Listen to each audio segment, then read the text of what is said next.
Hello. आज हम देखने वाले हैं क्लास 9th का जो आगे पेपर आने वाला है आज का। उसमें कौन कौन से क्वेश्चन आने वाले हैं। तो ये बेस्ड है प्रीवियस ईयर पेपर, ठीक है। और एक नए बने वाले डिज़ाइन थोड़े पेपर के हिसाब से। उसके लिए देखो, सबसे पहले देखते हैं। पहला क्वेश्चन होगा वो आने वाला है परिमित संख्या से रिलेटेड। किससे? परिमित। इसमें देखो क्वेश्चन दिया हुआ है, देख लो। जो प्रीवियस ये इधर वाले दिए हुए हैं जो लेफ्ट में, वो है प्रीवियस ईयर पेपर। इसमें आप देख सकते हो निम्न में से कौन सी संख्या अपरिमेय संख्या है। ठीक है, which of the following is irrational number? 0.25, 0.17, √3 या इनमें से कोई नहीं, मतलब नन ऑफ दीज। तो आप यहाँ पर देख सकते हो कि देखो ये तीन तो हो रहे हैं, वो एक जो 0.25 वो रुक रही है। ठीक है, 0.17 वाला ये है, 117 वाला ये भी रुक रही है। √3 होती है, ये क्या हो जाएगी? एक अपरिमेय संख्या हो जाएगी। हेलो फ्रेंड्स, आज हम सीखने वाले हैं क्लास 9th का जो पेपर आने वाला है उसका पैटर्न कैसे रहने वाला है और कैसे कैसे क्वेश्चन आने वाला है। तो जल्दी से जल्दी इस क्वेश्चन पेपर को देख लेते हैं। और इसका सोल्यूशन भी साथ में कर रखा है, तो आप ध्यान से देख सकते हैं आराम से। इसमें देखो इधर दिया हुआ है previous year paper left side में। इधर दो पेपर बनाए हैं, ठीक है। तो अभी इनका जो है ना आकलन करते हैं। इसमें देखो फर्स्ट क्वेश्चन आ रहा है, वो आ रहा है एक परिमेय संख्या के रूप में। तो आप यहाँ देख सकते हो पहला क्वेश्चन आ रहा है, वो एक तरह से ऐसे आ रहा है कि परिमेय संख्या या अपरिमेय संख्या का एक पूछ रहे हैं। ठीक है, कि कौन सी होगी कौन सी नहीं होगी। अब देखो फर्स्ट क्वेश्चन दिया हुआ है इधर, देखो जब पिछले साल में पेपर में दिया हुआ है। इसमें देखो which of the following is an irrational number? निम्न में से कौन सी संख्या क्या है? अपरिमेय संख्या है। अपरिमेय संख्या के दो परिभाषा हो सकती है, या उसको पी बाई क्यू रूप में लिख सकते हैं, नहीं, ठीक है, या उसका क्या होना चाहिए? नॉन रिपीटिंग, ठीक है, और नॉन टर्मिनेटिंग होना चाहिए, तब जाके वो क्या हो जाएगा, मतलब अशांत और अनावर्ती जब होगा तो ही वो क्या होगी? एक अपरिमेय संख्या होगी। जैसे ऐसा 1.4, 3, 2, 4, 5, 6, 7 डॉट डॉट डॉट आगे चलता जाए, रुके नहीं, और रिपीट भी ना हो। रिपीट हो गया तो वो परिमेय संख्या हो जाएगी। इसमें पहले में ये हो जाएगा सी आंसर, √3। दूसरा देखो इधर वाला फर्स्ट क्वेश्चन देखो सेकंड पेपर में। पहला क्वेश्चन दिया है which of the following is a rational number. अब रैशनल नंबर पूछा, ठीक है। √2, √3, √4, √5। आपको दिख रहा है कि √4 होगा, क्यों? √4 होता है वो 2 का क्या होता है? स्क्वायर रूट होता है। ठीक है, तो ये एक तरह से क्या, एक संख्या आ गई। ठीक है, ये एक इंटीजर आ गया, तो इंटीजर सारे किसके अंदर अंदर आते हैं? रैशनल नंबर के अंदर इतना। अगला क्वेश्चन देखो, निम्न में से कौन सी संख्या अपरिमेय संख्या? Which of the following is an irrational number? अब इरेशनल नंबर पूछ रहा है तो सीधे सीधे अपने को दिख रहा है कि देखो √4, √9, √16 और √2। देखो 2 होता है, वो होता है किसका? √4 होता है, वो होता है स्क्वायर रूट होता है तो 2 का। ठीक है, √9 है, वो होता है 3 का स्क्वायर रूट, मतलब वर्गमूल। और ये √16 होता है, वो 4 का होता है। और √2 होता है, वो किसी का नहीं होता। उसका जब आंसर होता है 1.4114 213 डॉट डॉट ऐसा होता है। इसका होता है अशांत अनावर्ती। अशांत और अनावर्ती जो अपरिमेय संख्या होती है उसका प्रसार कैसा होता है? अशांत होता है और अनावर्ती होता है, नॉन टर्मिनेटिंग नॉन रिपीटिंग। ठीक है, ये पहला क्वेश्चन फिक्स है, इन तीनों में से ये क्वेश्चन आएगा। अब दूसरा क्वेश्चन आ रहा है, वो देखो। अब ये जो आ रहा है क्वेश्चन, ये आ रहा है अपने, ठीक है, पॉलिनोमियल में से, बहुपदों में से, कि मूल बिंदु के निर्देशांक क्या है। एक नंबर क्वेश्चन है कोऑर्डिनेट्स ऑफ ओरिजिन। ओरिजिन के लिए जो कोऑर्डिनेट्स होते हैं वो क्या होते हैं? वो होते हैं 0,0। ठीक है, इसका ऑप्शन सही होगा। अब अगला क्वेश्चन पूछा है कि बहुपद x² + 2x + 1 की घात कितनी है? ये घात पूछ रहा है। The degree of polynomial x² + 2x + 1 कितनी होगी इसकी? अपने को दिख रहा है ज्यादा से ज्यादा x पे घात कितनी है? ज्यादा से ज्यादा x की पावर है वो 2 है, तो इसका आंसर हो जाएगा 2। ठीक है, कौन सा ऑप्शन हो जाएगा? सी। इसके बाद देखो अपने को एक बहुपद दे रखा है, ठीक है, x³ + 2x² - 5x + 7, इसकी घात पूछा है। तो इसमें ज्यादा से ज्यादा घात कितनी दिख रही है? x की ज्यादा से ज्यादा घात x के ऊपर। ठीक है, तो वो 3 दिख रहा है, तो ये डी ऑप्शन हो जाएगा सही। ओके, अब चलो अगला क्वेश्चन, तीसरे क्वेश्चन पे आते हैं। तीसरा क्वेश्चन है एक संख्या रेखा पर बने कोणों का अधिकतम योग होता है। मतलब एक संख्या रेखा है, एक संख्या है, उस पर अधिक से अधिक कितना डिग्री कोण बन सकता है? ठीक है, अपने को पता है रैखिक युग्म द्वारा। ठीक है, लीनियर जो पेयर ऑफ लीनियर पेयर हमने पढ़ा है ना, उसके अनुसार हो जाएगा कितना 180 डिग्री हो जाएगा। ओके, ये ऑप्शन सही हो जाएगा। अब देखो, अब अपने को दिए हुए पॉइंट्स दिए हुए माइनस का 3,4 किस चतुर्थांश में स्थित है? In which quadrant does the points -3,4 lie? ठीक है, अब अपने को दिख रहा है फर्स्ट में होता है, वो होता है अपने दोनों क्या होते हैं, प्लस के होते हैं। पहला वाला और सेकंड वाला दोनों ही प्लस के होते हैं दोनों। सेकंड में क्या होता है, पहले वाला हो जाता है क्या माइनस, एक्स एक्सिस वाला, एक्स एक्सिस पे पॉइंट वाला माइनस, और दूसरा हो जाएगा प्लस। ठीक है, तो ये अपने को दिख रहा है दूसरे सेकंड में, सेकंड कोऑर्डिनेट्स में आ जाएगा, बी ऑप्शन सही हो जाएगा। उसी तरह अपने को ये दिया भाई, ठीक है, 4,-3 किस चतुर्थांश में स्थित होगा? इसमें अपने को दिख रहा है कि पहले वाला अपने प्लस में है, दूसरा वाला माइनस, तो ऐसा होता है अपने पास किस फोर्थ क्वाड्रेंट में। क्यों? पहले वाले में दोनों प्लस, दूसरे वाले में पहला माइनस, दूसरा प्लस, तीसरे में दोनों माइनस, और चौथे के अंदर होते हैं क्या कि एक्स वाला प्लस हो जाएगा और वाई वाला क्या हो जाएगा, माइनस। ठीक है, 3 क्वेश्चन समझ आ गए कि कैसे कैसे आने वाले। अब चौथा क्वेश्चन देख लेते हैं। चौथा क्वेश्चन है, एक त्रिभुज की तीनों अंतकोणों का योग कितना होता है? मतलब जो अंदर बने हैं ना कौन, त्रिभुज के त्रिभुज के अंदर जो बने होते हैं इंटीरियर एंगल्स होते हैं, उनका टोटल कितना होता है? उसका टोटल कितना होता है? वो होता है अपने पास पता है अपने को 180 डिग्री होता है, तो सी ऑप्शन सही हो जाएगा। क्लियर हुआ? अब देखते हैं फोर्थ क्वेश्चन। यदि किसी त्रिभुज के दो कोण दिए हुए, अब देखो अपने को ये पता है त्रिभुज का टोटल कितना होता है, 180 डिग्री होता है। अगर अपने को दो कोण दे दिए, जैसे ये 45 था, ये 55 है, दोनों को टोटल कर दिया और 180 से क्या कर देंगे, घटा देंगे। दोनों को टोटल किया तो 100 डिग्री आ गया, 180 में से घटा दिया तो आ जाएगा 80 डिग्री। तो ये इसका ऑप्शन हो जाएगा सी। यदि यदि किसी त्रिभुज के दो कोण, इसमें सेम क्वेश्चन है, ठीक है, दो कोण दे रखे, एक 50 है, एक 60 है, दोनों को जोड़, दोनों को जोड़ने पर हो रहा है 110, और टोटल होता है अपने पास कितना है ट्रायंगल में, ठीक है, वो होता है 180 डिग्री। अब 180 डिग्री में से घटाएंगे 110, आंसर आ जाएगा कितना, ठीक है, 70 डिग्री आ जाएगा। इसका ऑप्शन आ जाएगा ए। ये फिक्स है चौथा क्वेश्चन, ये इन तीनों में से एक क्वेश्चन आएगा गारंटी मेरी। अब अगर आते हैं पांच क्वेश्चन में। अब देखो पांच क्वेश्चन क्या है, एक चतुर्भुज में कितनी भुजाएं होती है? सबको आता है पता है, एक एक चतुर्भुज होता है, उसके अंदर कितनी भुजाएं होती हैं? ठीक है, मतलब how many sides does the quadrilateral have? कितनी होती है? एक होती है, चार होती है, तीन होती है, दो होती है, कितनी होती है? अपने को पता है चार होती है। एक समचतुर्भुज में कितनी भुजाएं बराबर होती है? देखो, how many sides are equal in a rhombus?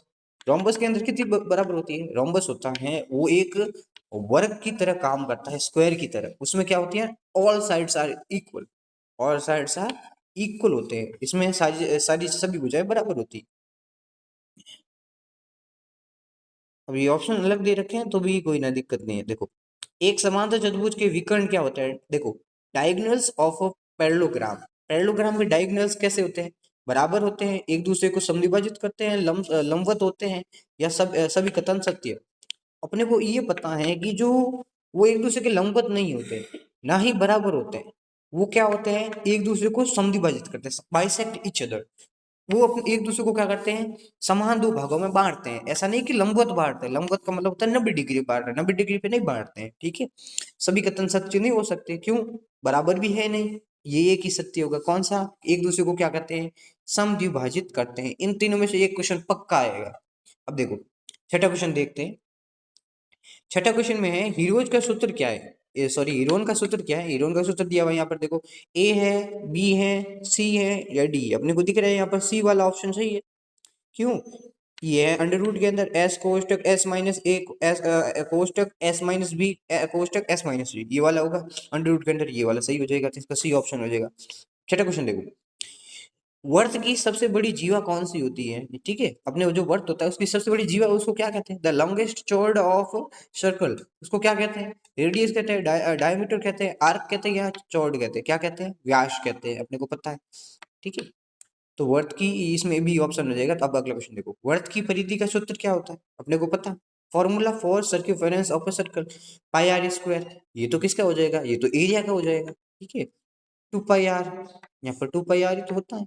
ठीक है, ये डी वाला ये होगा नहीं, और 4 पाई आर स्क्वायर, ये तो अपने स्क्वायर के लिए हो जाएगा, तो बी ऑप्शन सही हो जाएगा। ओके, छह छह क्वेश्चन सब पे क्लियर, देख लो, इन्हीं में से क्वेश्चन आने वाले हैं, देख लो। अब अगला क्वेश्चन है, देखो समद्विबाहु त्रिभुज में कितने समान भुजाएं होती हैं। अब समद्विबाहु त्रिभुज की बात होती है। समद्विबाहु त्रिभुज मतलब ऐसा त्रिभुज होता है जिसके अंदर क्या होती है कि तीन भुजाएं तो होती है त्रिभुज के अंदर, तीनों में से कितनी भुजाएं बराबर होती हैं, दो। उसी को कहते हैं समद्विबाहु। एक होता है समबाहु त्रिभुज जिसमें तीन भुजाएं बराबर होती है, एक होती है विषमबाहु, ठीक है, उसके अंदर तीनों भुजाएं डिफरेंट डिफरेंट होती है, अलग अलग होती है माप में। How many sides are there in a isosceles triangle, मतलब इसमें जो साइड्स होती है कितनी इक्वल साइड्स होती है, ठीक है, दो हो जाएगी, ए ऑप्शन सही हो जाएगा। अब बेलन का आयतन का सूत्र, बेलन का आयतन का सूत्र हो जाएगा volume of cylinder is pi R square H, ठीक है, pi R square H, 2 pi R H, ठीक है, पाई आर एल या 4/3 पाई आर क्यूब। तो यहाँ पर ये होता है pi R square H, pi R, क्योंकि बेलन होता है उसी के अंदर देखो एच भी होती है और आर भी होता है, ठीक है। अब अगला देखो शंकु का आयतन, आयतन सबके याद होने जरूरी है, आयतन याद है तो कम से कम 20 नंबर आपके ऐसे ही आ जाएंगे। इसका सूत्र हो जाएगा वॉल्यूम ऑफ अ कोन क्या हो जाएगा इस पाई आर स्क्वायर एच, ठीक है, 2 pi R H, 1/3 pi R square H या 4/3 पाई आर क्यूब, ठीक है, इसका ऑप्शन सी हो जाएगा 1/3 पाई आर स्क्वायर एच, ठीक है। अब अगला है 8 क्वेश्चन है, शंकु का वक्रपृष्ठ क्षेत्रफल, इसका मतलब क्या पूछ रहे हैं, कर्व्ड सरफेस एरिया पूछ रहे हैं। The curved surface area of a cone is, ये हो जाएगा, इसमें ऑप्शन आ रहा है 2 पाई आर एच नहीं होगा, ठीक है, पाई आर एल ही होगा, पाई आर स्क्वायर नहीं होगा और पाई आर कोष्टक आर प्लस एच ये भी नहीं होगा, बी ऑप्शन सही हो जाएगा। अभी इसमें देखो 8वें, इसमें दो क्वेश्चन दिए हुए हैं, ये दिए हुए हैं मतलब अपने को बताना है 8 को कैसे लिखते हैं। रोमन संख्या में अगर अपने को दे रखा है एक तरह से रोमन संख्या मतलब चिन्हों के रूप में, जैसे मान के चलो तुम्हें बारंबारता टाइप दिया हुआ है तो उनको लिखने का तरीका क्या होगा वो पूछ रहे हैं, समझ आया। तो अब उसी को लिखने का एक तरीका है बस, ठीक है। आप इसको लिख सकते हैं जैसे देखो लिखते हैं क्या, 1 2 3 4 लिख दिया, पांच पांच ही उसके ऊपर फेर देते हैं, ठीक है, तो ऐसे 5 6 7 8 ऐसे, जैसे ये 4 लिख दी, अब एक क्या करेंगे हम इसके ऊपर तिरछी कर देंगे, तिरछी लाइन खींच देंगे, 5 हो जाएंगे, 5 और 3 कितने हो जाएंगे 8, ऐसे कैसे, इसमें 4 हो गए, एक इसके इस साइड में ऐसे तिरछी खींच लेंगे तो ये हो जाएगा, ठीक है। ये नौवा क्वेश्चन भी ऐसा ही आ रहा है, ठीक है। तो 5 को सही लिखने का तरीका क्या है, इसमें क्या करोगे, देखो 4 तो ऐसे लाइंस खींच ली, एक उसके ऊपर तिरछी कर दोगे उसके ऊपर, ठीक है। अब देखो इसमें देखो किसी आंकड़े का अधिकतम मान और न्यूनतम मान का अंतर क्या कहलाता है, किसी आंकड़े का अधिकतम मान और न्यूनतम मान का अंतर, मतलब माइनस करे, अधिकतम मान में से न्यूनतम मान माइनस कर दे तो उसको क्या कहते हैं, माध्य कहते हैं, माध्यिका कहते हैं, बहुलक कहते हैं या परिसर कहते हैं। मीन मीडियन मोड रेंज क्या कहते हैं, difference between the maximum value and minimum value of a data is called, परिसर कहते हैं, ठीक है, डी ऑप्शन सही हो जाएगा। अभी किसी आंकड़े के बहुलक का क्या अर्थ होता है, बहुलक समझते हो ना, बहुलक मतलब मोड ऑफ डेटा, उसका मतलब क्या होता है, सबसे छोटा मान, स्मॉलेस्ट वैल्यू, सबसे बड़ा मान, ठीक है, लार्जेस्ट वैल्यू, या फिर क्या आ जाएगा फ्रीक्वेंसी वैल्यू, या फिर क्या हो जाएगा इसका आ जाएगा या तो डी ऑप्शन मिडिल वैल्यू, कौन सा होता है, most frequency value, C option, सबसे ज्यादा बार कौन सा आ रहा है। जैसे मान के जो अपने पास कोई एक दे दी मान, अलग अलग दे दिया डेटा, परीक्षण दे दिए, अब उसमें सबसे ज्यादा बार कौन आ रहा है, 7 आ रहा है, 5 आ रहा है, 3 आ रहा है, तो उसी को कहते हैं उसका आंकड़े का क्या, बहुलक, ओके। 10 का क्वेश्चन देखते हैं। अब ये खंड के लिए ये कंप्लीट होने वाला है। दंड आरेख में दंडों के बीच की दूरी होनी चाहिए। अब देखो क्वेश्चन पूछ रहे हैं दंड आरेख, जो हम दंड आरेख बनाते हैं उसके अंदर जो डिस्टेंस कितना होना चाहिए, the distance between bars in bar graph, bar graph के अंदर जो बार्स होते हैं उनके अंदर डिस्टेंस कितना होता है, जीरो डिस्टेंस, इक्वल डिस्टेंस मतलब बराबर होना चाहिए, डिस्टेंस जगह होनी चाहिए सबके बीच में बराबर, या असमान डिस्टेंस मतलब अलग अलग जगह होनी चाहिए, पहले के बीच में थोड़ी जगह, दूसरे के बीच में और अलग, या फिर कम होनी चाहिए, बहुत कम जगह, क्या होना चाहिए, सबके बीच में क्या होनी चाहिए, जगह बराबर होती है, किसमें, केवल दंड आरेख में, ठीक है। आरेख जो आय चित्र होंगे, हिस्टोग्राम होंगे, उसमें कोई जगह नहीं होती, वो एक तरह से कंटिन्यूसली बनते रहते हैं। पहले शुरुआत में अगर ठीक है, अगर वो वर्ग अंतराल सही से नहीं दिया है तो उसमें वो थोड़ी जगह रह जाती है, वरना कंटिन्यूसली बनता है ऐसा। अब देखो किसी घटना की प्रायिकता सदैव क्या होती है, कोई घटना हो रही है तो प्रायिकता किन किन के बीच में हो सकती है, वेरी करती है। तो probability of an event always लाई किस किस के बीच में होती है, जीरो और एक के बीच में, ठीक है, एक से अधिक की होती है, जीरो से कम होती है, या माइनस और एक के बीच होती है। अब कौन सा आंसर सही हो जाएगा इसका, ए ऑप्शन। कोई भी प्रायिकता होती है वो जीरो और एक के बीच होती है, जीरो और एक के बीच ही होती है, उससे ज्यादा हो सकती है ना कम हो सकती है, ये होती है। किसी घटना की प्रायिकता एक का अर्थ है, देखो अगर कोई घटना एक हो रही है, एक का मतलब पूरी हो रही है, वही हो रही है और कुछ हो ही नहीं सकती, तो क्या होगा उसका मतलब probability of event being one means असंभव घटना। असंभव घटना वो होती है जो कभी पॉसिबल ही नहीं हो, मतलब जीरो आए उसको बोलते हैं।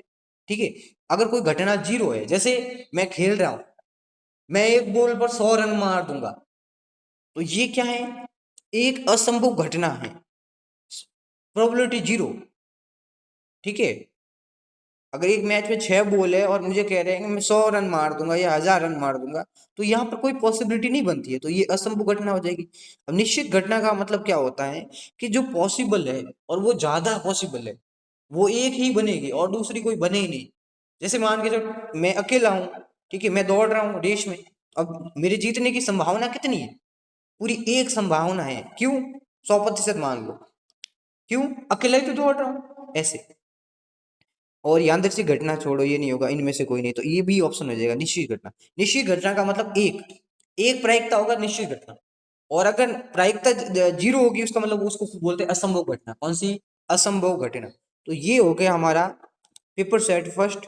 अब इसमें देखो सिर्फ खंड अ देखा है, अब अगला खंड बी भी देख लेते हैं थोड़ी देर में। Thank you for watching.